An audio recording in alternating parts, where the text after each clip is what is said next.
మాతృదేవోభవ. నేను మీ డాక్టర్ శ్రీధర్. నా phone number 9295909819. ఇప్పుడు మనము చాలా జ్యోతిషం విషయంలోనే చాలా ముఖ్యమైనటువంటి ఒక విషయం గురించి మనము ప్రస్తావించదలుచుకున్నాము. అది ఏమిటి అన్నట్టయితే, జ్యోతిష్యంలో ముఖ్యంగా వక్రము, స్తంభన, అతిచారము అని చెప్పి ఈ మూడు కూడా ఇంచుమించుగా ఒకే రకానికి సంబంధించినటువంటి విషయాలు. కొన్ని గ్రహాలకు వక్రం మాత్రమే ఉంటుంది. కొన్ని గ్రహాలు అంటే ఏమేంటవి అన్నట్టయితే కుజుడు, బుధుడు, గురుడు, శుక్రుడు, శని, ఈ 5 గ్రహాలకి వక్రం ఉంటుంది. రాహుకేతులు ఎప్పుడు వక్రంలోనే సంచరిస్తూ ఉంటారు కాబట్టి వారికి లేదు. సూర్యచంద్రుడికి ఎప్పుడు ఉండదు. ఈ వక్రం అనేటటువంటిది ఈ 5 గ్రహాలకు సంబంధించినటువంటి విషయం. ఇకపోతే స్తంభన అనేటటువంటిది ఉంటుంది. అది కూడా ఇంచుమించుగా ఇదే కోవకు చెందినటువంటిదే. అది అంగారకుడు అంటే మన కుజుడికి మాత్రమే వర్తిస్తూ ఉంటుంది. ఆయన మాత్రమే స్తంభన జరుగుతూ ఉంటుంది. కొన్ని రాసుల్లో వెనక్కి ముందుకి వెనక్కి తిరగడం జరుగుతూ ఉంటుంది కొన్ని సందర్భాలలో. ఇక గురువు దగ్గరికి వచ్చినట్టయితే, ఈ గురువుకి కొన్ని సందర్భాల్లో వక్రిస్తూ ఉంటారు, కొన్ని సందర్భాల్లో అతిచారము కూడా ఉంటుంది.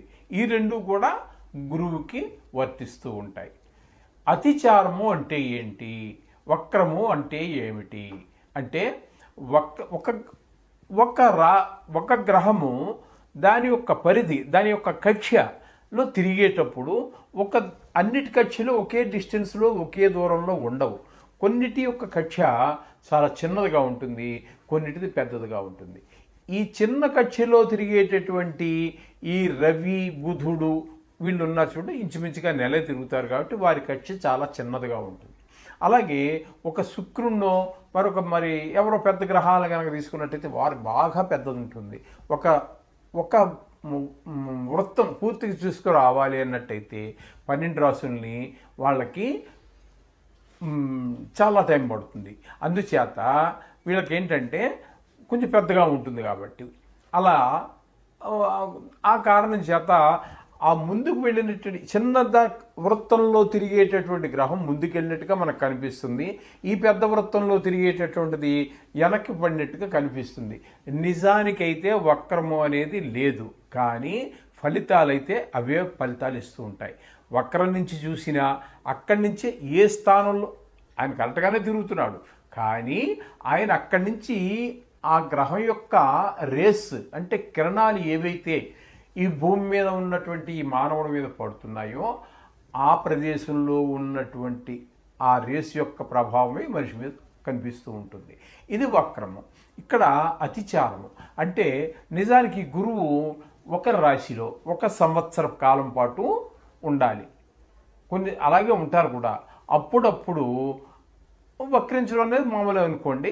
అప్పుడప్పుడు ఈ అతిచారం కూడా. అతిచారం అంటే ఒక్క రాశిలో సంవత్సర కాలం పాటు ఉండవలసినటువంటి ఆ గ్రహం సంవత్సరము ఉండకుండా ముందుకు వెళ్ళిపోతుంది. మళ్ళీ కొద్ది కాలం తర్వాత మళ్ళీ వెనక్కి వచ్చేస్తుంది, అది వేరే విషయం. ఈ ముందుకు వెళ్ళిపోయేది ఏదైతే ఉన్నదో, ఏ రాశి నుంచి ఉండకుండా అక్కడ సంవత్సరం పాటు ఉండకుండా ముందుకు వెళ్ళిందో ఆ దాన్ని అతిచారము అంటారు. అంటే చరించడం అంటే తెలుసు కదా, కదలటం. అతిచారం అంటే స్పీడ్గా కదలటం అనే అర్థంలో మనం చెప్పుకోవచ్చు ముందుకి. ఇక్కడ ఇప్పుడు ఈ సంవత్సరంలో ఇప్పుడు మనం చెప్పుకోబోతున్నటువంటి విషయం ఏమిటంటే, గురువు మనకి 18వ తారీఖు అక్టోబర్ నెలలో వరకు ఆయన మిథునంలోనే ఉంటారు. మిథునంలోనే సంవత్సరం కాలం ఉండాలి. కానీ 18 తర్వాత ఏమవుతుందంటే 19వ తారీఖు నుంచి ఆయన అతిచారం వలన కర్కాటక రాశి, మిథున రాశి తర్వాత వచ్చేటటువంటి కర్కాటక రాశిలో ప్రవేశిస్తూ ఉన్నారు.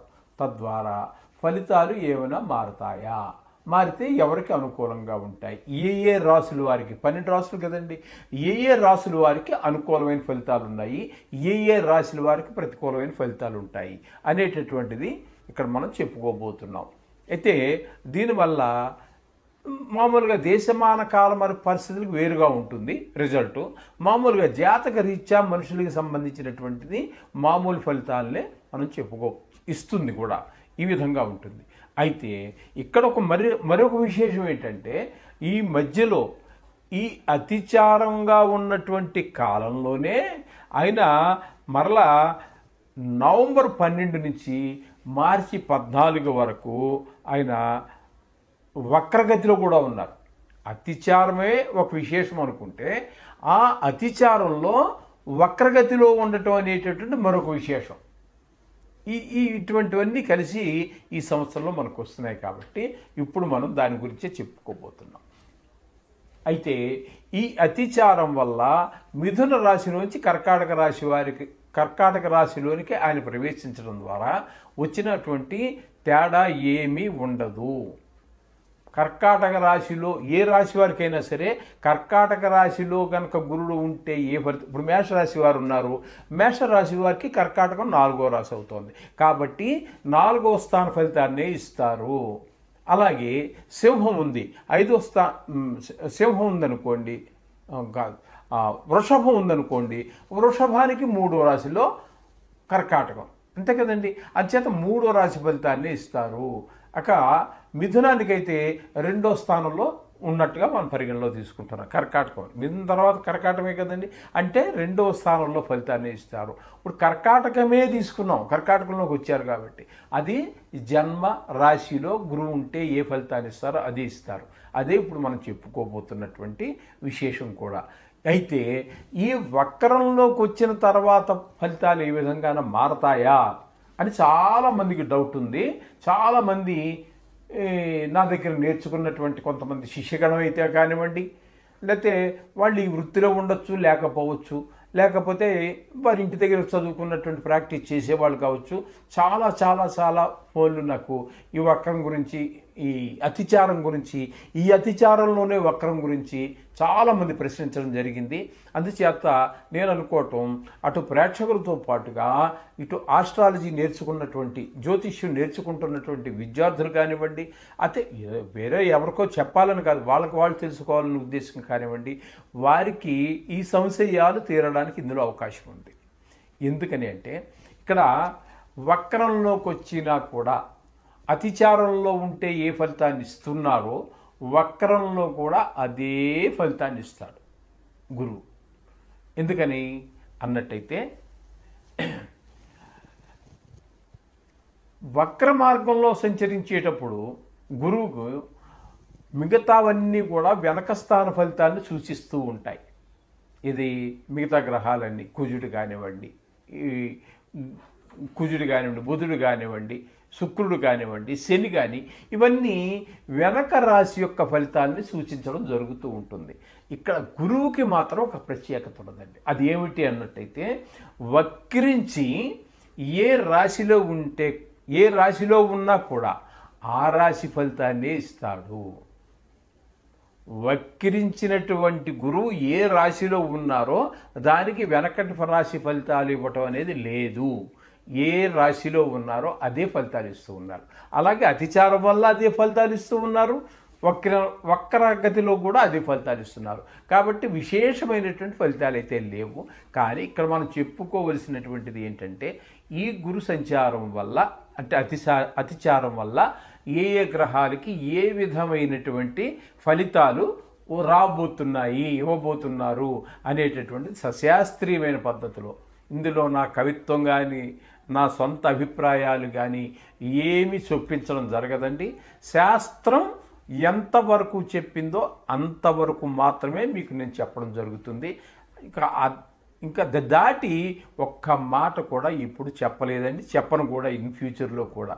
శాస్త్రాన్ని అందించాలనే ఉద్దేశమే నా యొక్క ఉద్దేశం. కాబట్టి ఇప్పుడు కొంచెం జాగ్రత్తగా మీరు ఈ రాశుల మీద, గురు యొక్క సంచారం, అతిచారం మీద మీకున్నటువంటి ఆకాంక్ష, తెలుసుకోవాలనేటువంటి ఆకాంక్ష ఏదైతే ఉందో, ఇప్పుడు దాని గురించి జాగ్రత్తగా విన్నట్టయితే మీకు మంచి ఫలితాలన్నీ విషయం తెలుస్తుంది. మీరు ఎవరికైనా చెప్పదలుచుకుంటే మంచి రిజల్ట్ కూడా చెప్పడానికి వీలవుతుంది. ఇక్కడ మొదట 19వ తారీఖు 10వ నెల 2025 నుండి గురువు 4వ తారీఖు 12వ నెల 2025 వరకు, అంటే ఈ 49 రోజులు చతుర్థ స్థానంలో ఉండవలసినటువంటి గురువు అతిచారం కారణంగా పంచమ స్థానమైనటువంటి కర్కాటక రాశిలో ప్రవేశిస్తున్నారు. దీని ఫలితాలు మీన రాశి వారికి ఏ విధమైన ఫలితాలు లభిస్తాయి? శుభ ఫలితాలా, అశుభ ఫలితాలా? శుభ ఫలితాలైతే ఏ విషయాల్లో శుభ ఫలితాలు ఇస్తాడు, అశుభ ఫలితాలు అయితే ఏ విషయాల్లో అశుభ ఫలితాలు ఇస్తారు అనేటటువంటిది సశాస్త్రీయమైన పద్ధతిలో మనం చెప్పుకునే ప్రయత్నం చేద్దాము. శాస్త్రకారులు చెప్పింది మాత్రమే మనం చెబుతున్నాము. ఇందులో నా అభిప్రాయాలు చొప్పించేటటువంటి అవకాశమే లేదు, అది నా ఉద్దేశం కూడా కాదు. కాబట్టి ఇక్కడ పంచమ స్థానంలో గురువు ఉండటం వల్ల మీనరాశి వారికి ఈ 49 రోజులు తదుపరి మళ్ళీ చతుర్థ స్థానంలోకి వచ్చేస్తారు కాబట్టి చతుర్థ స్థాన ఫలితాలు ఇస్తారు. ఇక్కడ మనం చెప్పుకోవాల్సింది 5వ స్థాన ఫలితాలు. కాబట్టి ఇక్కడ శాస్త్రం చెప్పుకుందాం. అర్ధలాభం తథా ఐశ్వర్యం స్వకర్మ రతిహర్షితం సదా స్వజన సౌఖ్యం చ పంచమస్తే భవేద్గురౌ. గురువు పంచమస్తే 5వ స్థానంలో కనుక ఉన్నట్టయితే జరగబోయేది ఏంటంటే అర్ధలాభం, డబ్బులు చాలా లాభం, మీరు ఊహించిన దానికన్నా ఎక్కువగా వస్తుంది. సొంత వ్యాపారం అయినా సరే, ఉద్యోగం అయినా సరే, అలా ధనలాభం వస్తుంది. ఈ విధంగా ధనలాభం వస్తుంది. తథా ఐశ్వర్యం, ఐశ్వర్యం కూడా ధనం వేరు ఐశ్వర్యం వేరు, ఆ విధంగా వస్తుంది, సంపద వస్తుంది. చేసేటటువంటి వృత్తిలో అభివృద్ధి, మీరు ఏదో పని చేస్తూనే ఉంటారు కదండి. పూర్తిగా కంప్లీట్గా బెడ్ రీడ్ అయినటువంటి వాడు ఏ పని చేయలేడు, లేకపోతే మరీ ముసలివాడు చేయలేడు, లేదా పిల్లవాడు చేయలేడు. ఒక మాదిరిగా ఫిజికల్లీ హ్యాండిక్యాప్డ్ అయినా కూడా చేయగలిగితే ఏదో పని చేసో రూపాయి తెచ్చుకుంటూ ఉంటాడు గౌరవంగా బతకాలనే ఉద్దేశంతో. అటువంటి వాళ్ళకు కూడా చేసేటటువంటి వృత్తిలో అభివృద్ధి కనిపిస్తుంది అని చెప్పేసి కుటుంబం అంతా కూడా సౌఖ్యంగా ఉంటుంది ఈ 49 రోజులు అని చెప్పేసి మనకి శాస్త్రకారులు తెలియజేశారు.